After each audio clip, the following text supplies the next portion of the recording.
In other words, God was keeping man away from the tree of life.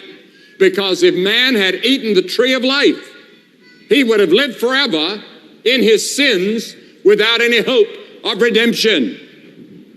Suppose, for example, that a man like Hitler came along and ate of the tree of life and lived forever.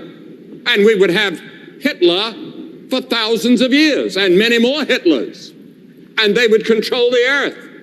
And so God sent death along as a judgment, but also a blessing. Because every generation comes and dies and a new generation is born. And all the Hitlers of the world die eventually.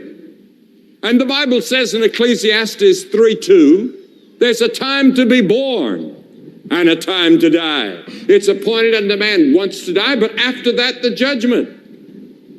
But often I find as a clergyman that people do not wish to talk about death. Why?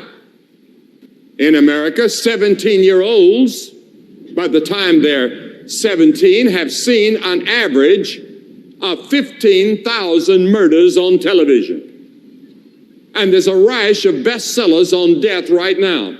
And some think of death as a period of life. Sir Winston Churchill once said, the older you get, the more sleep you need.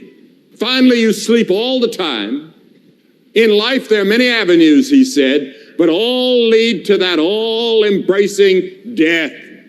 And I want to ask you tonight, are you prepared to die?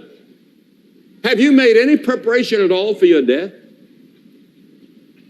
Oh yes, maybe financially you have.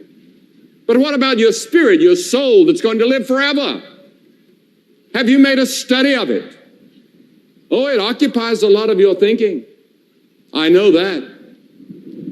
But the loss and the severance of things you love do not like to leave behind family and friends. And for others, it's not only a time of life, but it's a question mark. Death ushers in so much uncertainty, and we ask ourselves, why? You see a young man cut down in the prime of life, and you ask why? Or you see a boy or a girl, and you ask why? Why does all this have to happen? Part of it is the terror and the fear of the unknown.